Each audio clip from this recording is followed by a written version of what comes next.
we shall be digging ourselves in a very deep grave. So kila mtu akona jukumu, tuende tuambie watu wetu, that is through civic education. And I will continue saying every time we meet here, you can never do enough of civic education. Wherever you go, tell the people. And when we come to the ground to tell the people what we may do differently from other people who have failed them, they will see the difference. Because we do not want to come and give you handout. Nikikupatia mkate leo, kesho nitakutolea wapi? And then you want to call me out if I give you from the same coffers. No, everybody has got a responsibility, and we must all agree that things must change, and that change starts with me. Thank you so much, Hilary and Abdi. And until next Sunday, thank you to all that are on the call as well. Thank you. Thank you so much, my brother. I really appreciate, and thank you all the time to be with us. Maura, Yes, thank you. they Yeah, come on like I'm less on. than a minute. Yeah, just a minute. Yeah. Number one, for those young people, I'm not downgrading you. I'm not putting you down.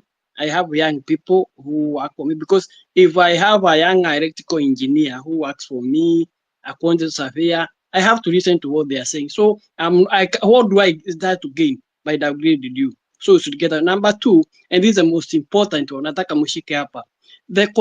Yes, let's say somebody here say that the constitution guides you on how to spend the money, how to do. No, it doesn't do that. Let's say, take the example of my county of Kiambu. My governor Kimani Wamatagi gets 13 billion for Kiambu. All what the constitution tell him uses for the benefit of Wananchi and the way it can be accounted for. But in Kiambu County, we have roads, we have schools, we have everything. We have a lot of things, hospitals and everything. They are there. You see, so it is up to Kimani Wamatagi as a governor to sit down and know, based on the urgent needs, do I put one in school? Do I put this on in feeder roads? Do I do this one in education? Do I put one in the health? And that's where the manifesto comes in. So Constitution only tells you use this money for the benefit of people, and the way when the Auditor General comes, you see that it was used for the benefit of the people. But the priorities, where to put the retro, where to put more, it doesn't tell you, and that's where the manifesto comes in. Thank you very much. I hope nimejibu hiyo swali. So katiba yenyewe haitoshi. But Haitoshi kabisa. Lazima uwe una manifesto, hapa nitaweka shilingi 10, hapa 20. Kwa nini 20 sio 10? Mpaka hiyo hapo mwaka manifesto ujao weka haiko. maswali, utasaidia umsichana na wake pesa ya kumchangia ya kwenda kupatia wajirani huko wakule. Sasa na kuweka tushaongea na mafuta yeye. gari. Sawa, lakini ujue ni mchana mdogo, huu ni mjukuu wako. So lazima tumchunge. Aya Ras.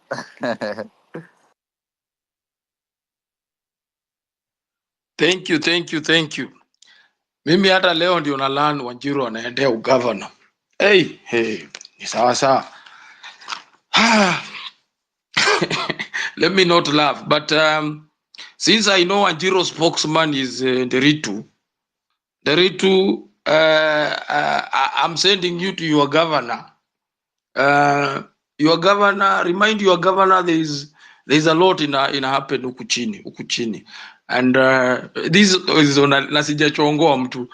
I'm waiting for that platform, Hillary, where we will have a session. I don't know if it is next year, where people will come and articulate upper issues, and because I want those people who are vying for members of parliament, senators, first of all, watuambie kama wanataka kama ni members of parliament, do they want the NGCDF? Kama unataka kitu unconstitutional, then you have no debate. Hiyo ni next year, Ras. We give closing remark leo bwana. Hiyo ni next year. Don't worry about that. Yeah. And also going for governor, kindly also acha nisiguzie hapo. Wanjiru tutakutana nyuma ya hema. I wished you would have there is a seat you had declared, but I don't want Nderitu to torture you with governorship. My closing remarks, and these I have said, and I think it was on my earlier comments, and this is my appeal. I'm seeing Sharks Apochini and others. Last week we had a fund that was purposely meant for secure the release of comrades that had been arrested during maandamano and other things. There have been people who have been writing on our inbox, not that they write to us because we are special people or something like that. And because this country, watu wamekuwa complain kuhusu representation, oversight and stuff, our oversight starts Ras, from here. ngoja. And Have because you, ngoja Ras, ngoja. Unanisikia? Ras, unanisikia? Ras, unanisikia? Yeah, so nasema hivi. Hao watu wana complain. I think they know the right people who are collecting the money. I don't want you to bring this issue here because we're not here for that. I just think that you can talk to them. These people are my friends. I know Shakira was leading the team, but I don't think that Pressure Point as a team to complain about what was happening. And Shakira is a transparent girl, I believe that. So the thing is, those who are complaining, forward to Shakira, and then Shakira, our wall is already open. You can talk to her and see the way forward. So just give your closing remark.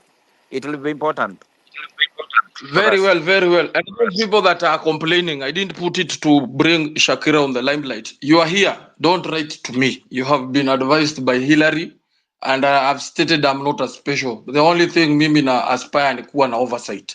So I was calling the oversight side of it, and I'm urging write to Shakira. Don't write to me. Now that Hillary has put it that way, write to him, write to her. At our explaining, I think I had written personally to Anthony because tuache hizi stories za huku kando kando. Mtu yote Hilary amesema muandikie Shakira huko, ask those questions down there.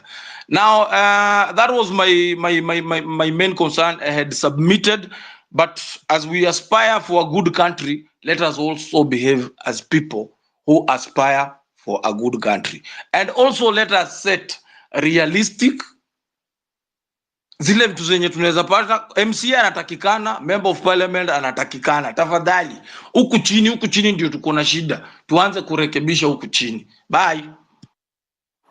Bonnie. Bonnie. Bonnie, we can't hear you.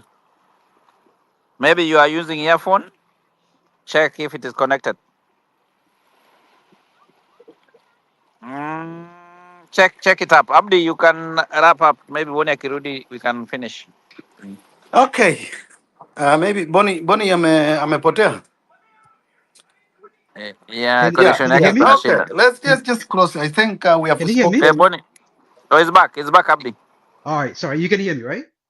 Yeah, I can hear you now. Awesome. So listen, politics is a marketplace of ideas. We meet here, people like myself that are hoping to be able to be part of the solution here. We do our best to diagnose our issues as we see them, to propose solutions. I've never suggested I have a monopoly on good ideas, right? So I propose what I think are the issues. You listen to them. Feel free to criticize them, but don't just criticize.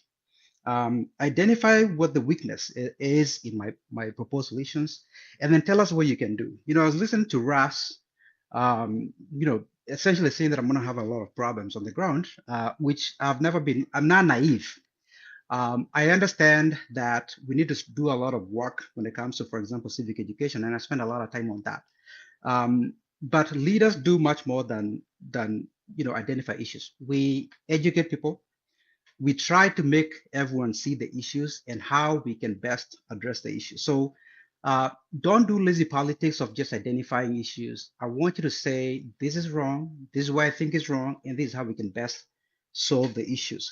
Not all of us are going to win political office, right? People like myself, I've never wanted to be in politics. I'm thinking about it because I think that I can be a better leader, because I believe that a big part of the issues that we have right now is the people that are sitting on those seats, people that are making those decisions. We need to change that because I believe that we can solve a lot of our issues by having people with the right values. We don't need to invent new laws. We don't need to invent new monies. We just need to have people that are using common sense and business sense in government affairs. And so that's why people like myself are running. But we don't have, and nobody is ever going to have a monopoly on good ideas. Let's challenge each other. I believe that in 2, 3 years, if I can see a reduction in corruption in our country, if I can see a reduction in incompetence, if I can see a reduction in impunity and wastage, I will have won, right? Because my primary objective is to bring change, not to win political office.